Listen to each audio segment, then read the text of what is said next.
Hi hello అందరికి నమస్కారం. Welcome to our channel. Last వీడియోలో వాటర్ నేచర్ గురించి చూసాం కదా.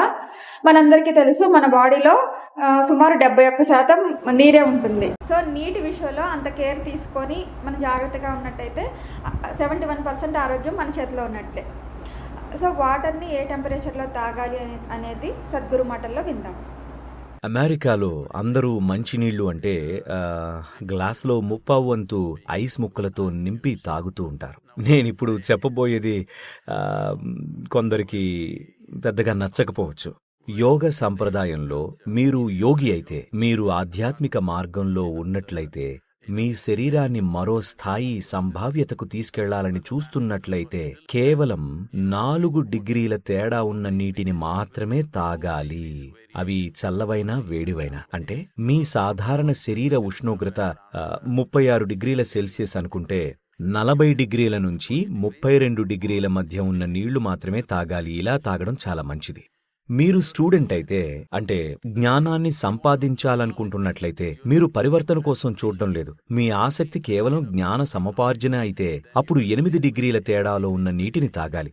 అంటే 44 డిగ్రీల నుంచి 28 డిగ్రీల మధ్య ఉన్న నీళ్లు తాగొచ్చు. మీరు ఇంటి పట్టున ఉండేవారైతే, పరివర్తన లేదా జ్ఞానం పట్ల ఆసక్తి లేనట్లయితే, కేవలం భార్య, పిల్లలు, భర్త సంగతి చూసుకోవాలనుకుంటే అది మాత్రమే అయితే 12 డిగ్రీల తేడాతో తాగవచ్చు. చల్లనివైనా వెచ్చవైనా. అంతకంటే ఎక్కువ తేడా ఉంటే అవి ఎవ్వరికీ మంచిది కాదు. ఇది వినడానికి బాగుండకపోవచ్చు, అయితే మనం తీసుకునేవి శరీర ఉష్ణోగ్రతకు దగ్గరగా ఉండటం ముఖ్యం. చాలా దూరంగా ఉండకూడదు. ఎందుకంటే శరీరంలోని నీటి పనితీరు దెబ్బతింటుంది. అలాంటి నీటిని తాగడం వల్ల, లేదా శరీర ఉష్ణోగ్రతకు చాలా దూరంగా ఉన్న వాటిని తీసుకోవడం వల్ల. అంటే ఐస్ క్రీమ్ని ఇష్టపడే వాళ్ళు నన్ను కోపగించుకుంటారని నాకు బాగా తెలుసు. నేను కేవలం ఉత్తమమైన విధానాలు చెప్తున్నానంతే. మీలో ఎంతమంది ఉత్తమమైన విధానాన్ని అవలంబించాలనుకుంటున్నారు, లేదా ఇది గుర్తుపెట్టుకుని సాధ్యమైనంత వరకు అలా తీసుకోవడానికి ట్రై చేయడం మంచిది. సో వాటర్ తాగే విధానంలో మనం చేస్తున్న తప్పులేంటో చూద్దాం. దాహం వేయనప్పుడు నీళ్లు తాగకపోతే ఏమీ కాదు, మీరు బాగానే ఉంటారు. అమెరికాలో మాత్రమే నీళ్లు తాగకపోతే చచ్చిపోతారు.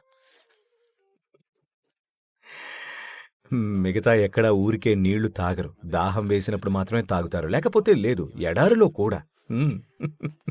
అమెరికాలో మాత్రమే చల్లని వాతావరణంలో కూడా అందరూ బాటిల్ పట్టుకుని ఎప్పుడూ తాగుతూనే ఉంటారు. ఎందుకంటే మార్కెటింగ్ వాళ్ళు వాళ్ళకిలా నూరు పోశారు, చాలా నీళ్లు తాగాలి అని చెప్పి. నీళ్లు అతిగా తాగినప్పుడు, ముఖ్యంగా కొంచెం కొంచెం తాగినప్పుడు అప్పుడు శరీరం దాన్ని పీల్చుకుంటుంది. అలా జరిగినప్పుడు సోడియం స్థాయిలు తగ్గిపోతాయి. ఇవి చాలా సున్నితంగా బ్యాలెన్స్ చేయబడి ఉంటాయన్నమాట. శరీరంలో మిగతా భాగాలు కూడా ప్రభావితం అవుతాయి, కానీ అది కనిపించకపోవచ్చు. మెదడులో మాత్రం సోడియం స్థాయిలు తగ్గడం వల్ల మెదడులో వాపు వస్తుంది. దీనర్థం మీ మెదడు పెరుగుతోందని కాదు. వాపు అంటే ఒక రకమైన జబ్బు. మెదడు పెద్దది కావడం కాదు, ఉబ్బిపోవడం, సోడియం తక్కువగా ఉండడం వల్ల. Because of lack of sodium content. తగినంత సోడియం లేనందున మెదడు మరిన్ని నీళ్లు తీసుకుంటుంది. బ్యాలెన్స్ కోసం అవసరమైన సోడియంను అందించడానికి మెదడులో ఎక్కువ నీరు ఉంటే మీరు అస్థిరంగా ఉంటారు. అలాగే మానసిక సమస్యలు వస్తాయి. చూడండి, మీరు ఒకేసారి చాలా నీటిని తాగితే శరీరం ఎంత పీల్చుకోవాలో, ఎంత వదిలేయాలో డిసైడ్ చేసుకుంటుంది. కానీ రోజంతా కొంచెం కొంచెం తాగుతూ ఉంటే శరీరం మోసపోయి అవసరం కంటే ఎక్కువ నీటిని పీల్చుకునే అవకాశం ఉంటుంది. అదే మీరిప్పుడు 2 లీటర్ల నీళ్లు తాగితే అవన్నీ శరీరంలోకి వెళ్లవు. అవసరమైనంత మాత్రమే తీసుకుంటుంది, మిగతాది బయటకు పంపించేస్తుంది. నీళ్లు తాగడం మంచిది అనుకుని ఎవ్వరూ నీళ్లు తాగాల్సిన అవసరం లేదు. దాహం వేసినప్పుడు తాగాలి.